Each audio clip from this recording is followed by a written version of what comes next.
Halo, sahabat pendengar Gantari dimanapun Anda berada. Semoga dalam keadaan sehat. Senang sekali bersama saya Tiar Sihombing. Saya akan membacakan sejumlah berita hangat yang telah kami sajikan untuk menemani Anda. Berita pertama datang dari Tangerang, Banten. Hamil 11 minggu, ayah di Tangerang tega perkosa anak kandung. Seorang kuli bangunan diamankan Polsek Balaraja, Polres Kota Tangerang setelah melakukan perbuatan asusila dengan memperkosa anak kandungnya sendiri hingga hamil 11 minggu. Aksi bejat pelaku berinisial S, 48, tersebut diketahui berawal dari kecurigaan ibu korban yang kerap melihat sang putri, 14, mual-mual. Atas kondisinya itu, dia lalu membawanya ke klinik dan diketahui putrinya tengah mengandung selama 11 minggu. Mendapati hal itu, sang ibu lantas menanyakan perihal ayah dari bayi tersebut, hingga sang putri akhirnya mengaku bila telah diperkosa sang ayah. Ibunya buat laporan atas tindak pemerkosaan, kami selidiki dan terbukti hal tersebut, hingga pelaku akhirnya kami amankan di tempatnya bekerja kawasan Cisoka, Tangerang, kata Kapolsek Balaraja, Kompol Heri Fitriono, melansir liputan pada Jumat, 4 Maret 2022. Ancaman 15 tahun penjara. Dari hasil pemeriksaan, pelaku S pun mengakui perbuatannya. Di hadapan petugas, dia mengaku kerap mendatangi kamar sang anak pada larut malam untuk melampiaskan hasratnya, dan memperkosa anak kandungnya. Dari pengakuannya, dia sering datang ke kamar sang anak untuk melakukan tindakannya itu, di mana dia memaksa korban untuk menuruti kemauannya dan mengancam untuk tidak memberitahu siapa-siapa, ujarnya. Kini, pelaku pun masih menjalani proses pemeriksaan, dan nantinya pelaku akan dikenakan pasal 81 Undang-Undang Nomor 17 Tahun 2016 tentang perubahan kedua atas Undang-Undang Nomor 23 Tahun 2002 tentang Pelindungan Anak. Pelaku kita kenakan pasal perlindungan anak dengan ancaman hukumannya 15 tahun penjara, ungkapnya. Berita selanjutnya datang dari Asahan, Sumatera Utara. Kepolisian Resor Polres Asahan menggelar tes cepat antigen terhadap puluhan tahanan di rumah tahanan polisi, RTP, Polres Asahan. Hal tersebut dilakukan untuk memastikan para tahanan tersebut tidak terpapar COVID-19. Kegiatan swab rapid test antigen itu dilakukan Dokes Polres Asahan, kata Kapolres Asahan AKBP Putu Yuda Prawira, melalui Kasat Tahti Polres Asahan Ibtu Marzuki, dalam keterangan tertulis yang diterima di Medan, Kamis. Melansir suara yang mengatakan bahwa Polres Asahan menggelar acara tes cepat antigen kepada puluhan tahanan di rumah tahanan polisi untuk mencegah COVID-19. Ia menyebutkan, jika hasil tes cepat antigen ada yang positif COVID-19 maka tahanan akan dikarantina untuk mencegah penyebaran ke tahanan lain. Namun hasil dari tes cepat antigen terhadap 39 orang tahanan tersebut negatif COVID-19. Alhamdulillah semua tahanan hasilnya negatif COVID-19, katanya. Ia mengatakan, para tahanan selalu berada di dalam dan pihaknya selalu menerapkan protokol kesehatan saat ada kunjungan atau kalau ada tahanan baru. Dalam kegiatan tersebut hadir Kasat Tahti Polres Asahan Ibtu Marzuki, personel Set Tahti Polres Asahan Aibtu Joko Priyono, dan personel Set Samapta Bribka Rizky Abdurrahman dan Brigadir Rojali Sitorus. Berita selanjutnya datang dari Medan, Sumatera Utara. Melonjak, harga cabai merah keriting di Medan tembus Rp60.000 per kilogram. Harga cabai merah keriting di kota Medan mengalami kenaikan pada Kamis, 3 Maret 2022. Cabai merah keriting melonjak menjadi Rp60.000 hingga Rp70.000 per kilogram. Salah seorang pedagang di Pasar Simpang Limun Medan Dinda Silalahi mengatakan bahwa harga cabai merah keriting mengalami kenaikan sekitar Rp12.000 lebih per kilogram. Mulai hari ini terjadi kenaikan harga cabai merah keriting, kata Dinda, melansir suara pada Jumat, 4/3. Pada Rabu 2 Maret 2022, kata Dinda, harga cabai merah keriting mencapai Rp48.000 per kilogram. Hari ini naik menjadi Rp60.000, ujar Dinda. Sedangkan harga cabai hijau keriting masih terbilang normal, yakni Rp28.000 per kilogram.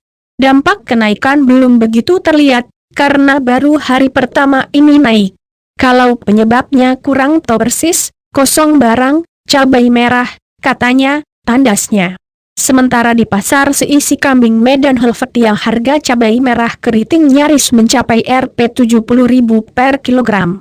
Rp7.000 per ons, 1 kilonya Rp60.000 lebih. Sedangkan cabai hijau keriting Rp30.000 per kilogram, kata salah seorang pedagang bernama Mondan. Ia mengatakan, kenaikan harga cabai merah keriting mengejutkan beberapa pembeli. Ada beberapa pembeli yang terkejut harga cabai merah naik, ungkap Ibu Mondan. Sementara, Tine, 52, salah seorang emak-emak yang berbelanja di pasar seisi kambing Medan Helvetia, mengaku tidak menyangka harga cabai mengalami kenaikan. Aturan mau beli banyak, ya dikurangilah beli cabainya, karena ada kebutuhan lain yang mau dibeli juga, ungkapnya. Dirinya berharap pemerintah dapat segera menstabilkan harga cabai merah. Kalau bisa harganya dapat terjangkaulah, jangan tinggi, apalagi ini mau dekat bulan puasa juga, pungkasnya. Berita selanjutnya datang dari Asahan, Sumatera Utara. Kepolisian Resor Asahan menerapkan kepada masyarakat yang akan memasuki Mako Polres wajib mematuhi protokol kesehatan dengan cara menyemprotkan cairan desinfektan dan mencuci tangan pakai sabun.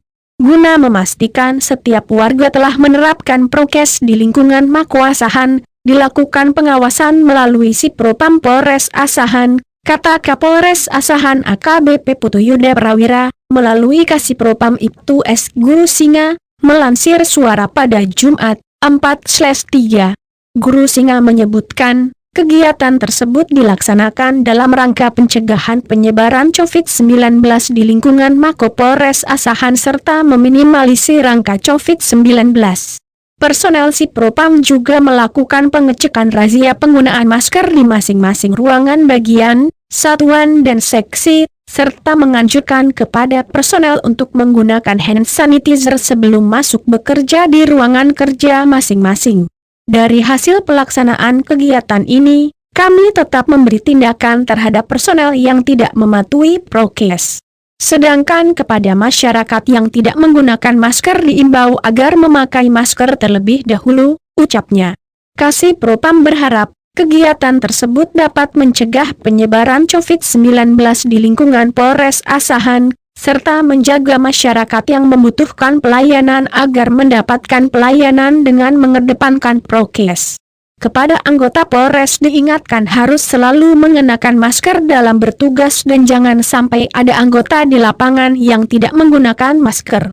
Polisi harus bisa memberikan contoh kepada masyarakat pada masa pandemi COVID-19 ini, demikian Kapolres Asahan. Berita selanjutnya datang dari Medan. Bobi Nasution terus dorong kemudahan investasi gerakan ekonomi. Wali Kota Medan, Sumatera Utara, Bobi Nasution terus mendorong kemudahan berinvestasi untuk menggerakkan sektor ekonomi melalui pelayanan perizinan dan penanaman modal di daerah ini.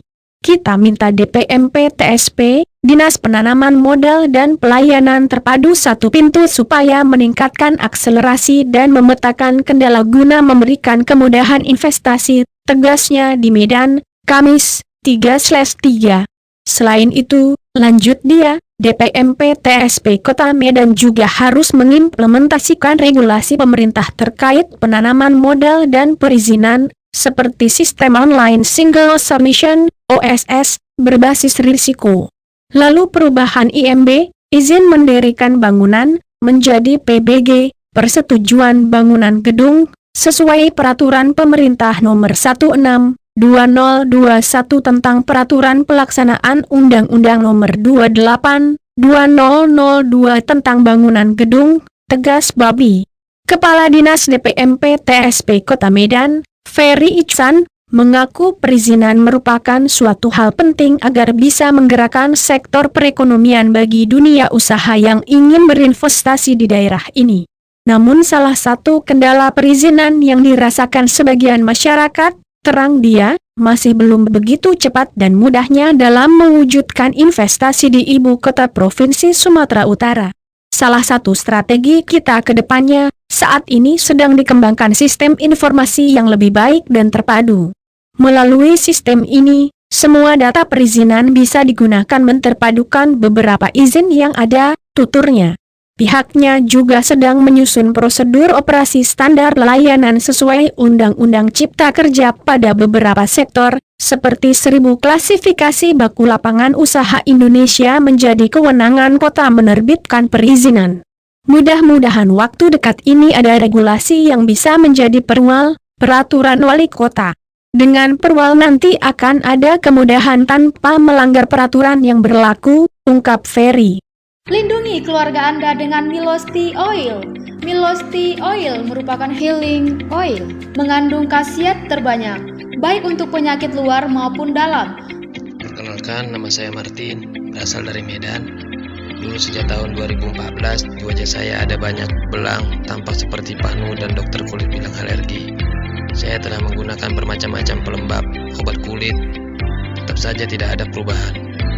Tapi sejak pemakaian Milos Tea Oil, belang di wajah saya hilang. Terima kasih Milos Tea Oil. Jadikan Milos Tea Oil sebagai sahabat kesehatan Anda di rumah. Pesan sekarang di nomor 0822 7479 6869. Kami ulangi di nomor 0822 7479 6869. Baca aturan pakai, bila sakit berlanjut hubungi dokter. Baiklah, sahabat pendengar Gantari. Sampai di sini dulu saya menemani Anda. Terima kasih buat kamu yang sudah mendengarkan berita terupdate dari Gantari. Saya Tiar Sihombing, pamit undur diri. Sampai jumpa.